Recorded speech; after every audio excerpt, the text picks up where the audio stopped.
They handed him a spear and a short, cold shield and kissed him like someone sealing a letter they already knew was unreadable. The road from the house to the city was a corridor of shadow and olive scent, the air thick with the grit of dust and the iron tang of weaponry. Mothers watched from thresholds and folded their palms as if offering prayer or bargain. What did they say as their sons crossed that line? The phrase most often told to us is a shard of thunder. Come back with your shield or come back on it. It rings like a verdict because it carries everything: honor, duty, and the cost measured in flesh.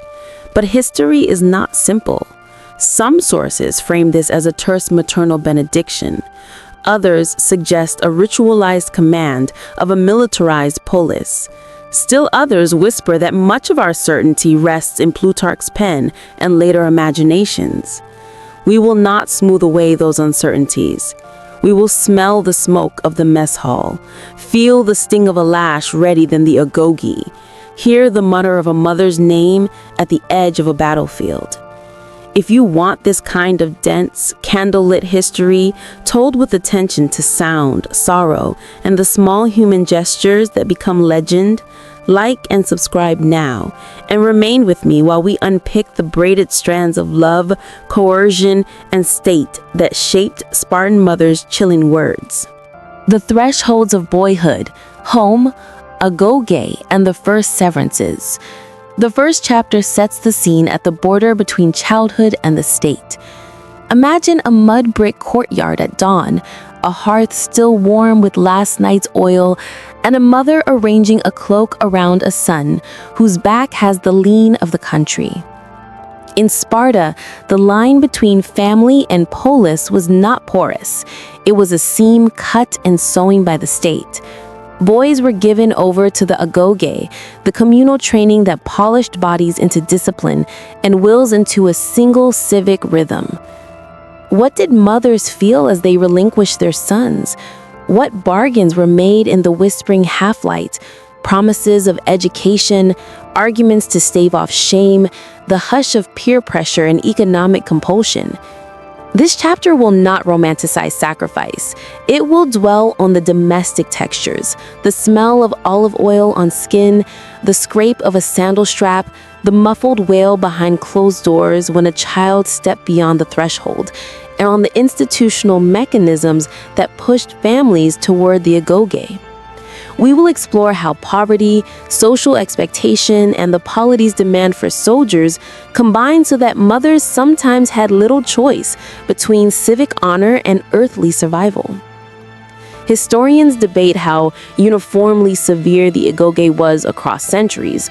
Archaeological grooves and the surviving texts point to variation.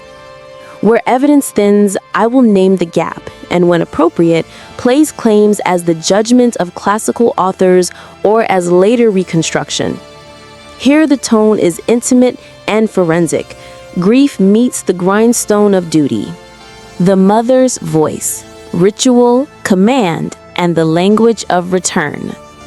If the first chapter traces the physical handing over, the second listens to the words left behind and their ritual weight.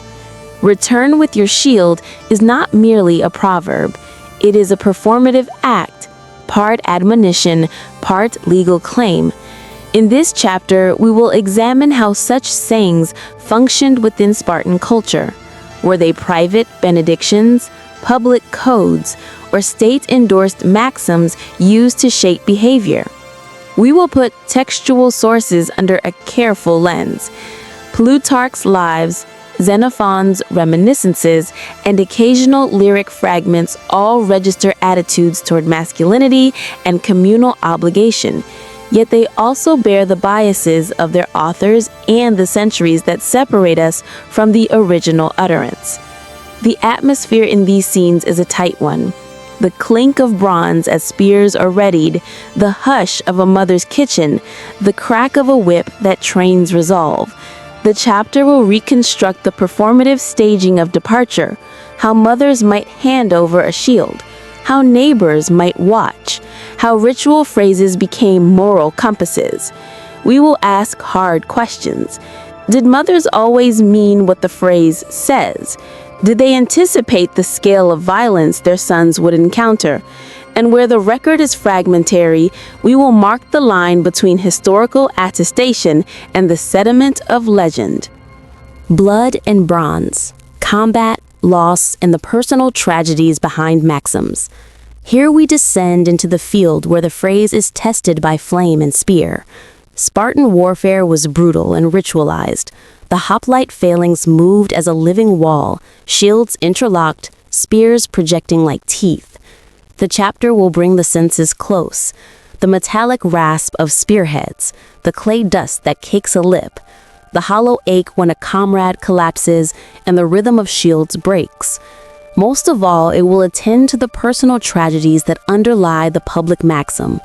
Mothers who received a slain son wrapped in cold, families whose lands and futures tilted under the weight of grief, children orphaned by a polity that prized military readiness over private consolation.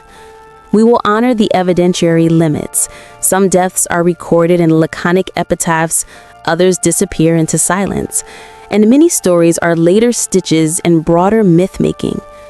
This chapter will also trace the psychological economy, how the expectation to die for the shield shaped young men's choices, how shame and fear were used to bind citizens to the state, and how private mourning was regulated, sometimes subsumed into public ritual.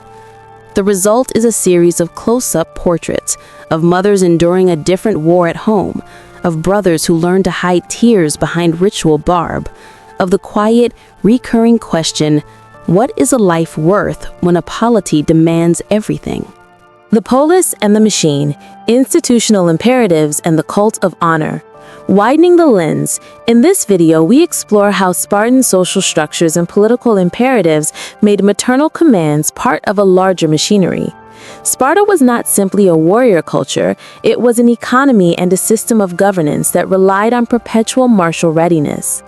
The Helot class anchored the agrarian base, while the ruling elite enforced discipline through the gerousia, the ephors, and communal institutions. This chapter attends to the institutional pressures that normalized sacrifice, laws that regulated education and property, state rituals that celebrated martial virtue, and civic narratives that made honor an obligation rather than a preference. Sensory detail broadens to the public sphere. The rhythmic cadence of civic assemblies, the smell of smoke at communal sacrifices, the dull clack of sandals on the agora stone. We will confront uncomfortable realities, how the cult of honor could justify coercion, how women were both agents and instruments of state policy, and how the rhetoric of return and shame served to maintain social hierarchies. Historical debates will be foregrounded. Scholars argue about the balance between voluntary valor and systematic coercion.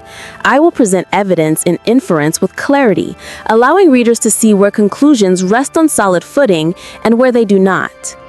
Echoes, reinterpretations, and the modern gaze, memory, myth, and moral reckoning.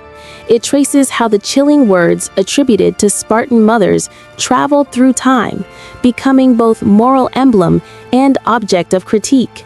We will follow how later writers romanticized Spartan austerity as a paragon of civic virtue, how Enlightenment thinkers retooled Spartan examples for their own arguments, and how modern historians have alternately lionized and vilified the city-state. The atmosphere is quieter here, the dust of manuscripts, the hush of a lecture hall, the reflective thud of a historian closing a book. We will interrogate the ethics of commemoration. Can a phrase that once coerced become a lesson encouraged today? Or does its lineage of compulsion demand a different response? We will also weigh the voices of women in the record, often mediated through male authors, and ask what it means to attribute a state's imperatives to maternal speech. Where sources are contested, where legend overlays fact, I will be explicit, framing claims as historians' inference, rumor recorded by later analysts, or lived reality corroborated by inscriptional and archaeological traces. The chapter, And the whole piece will close with reflection on power, mortality, and the ways societies shape speech into obligation. Did Spartan mothers speak a simple command, or did they utter an ultimatum written by a polity that needed bodies? The answer is both sorrowful and complex.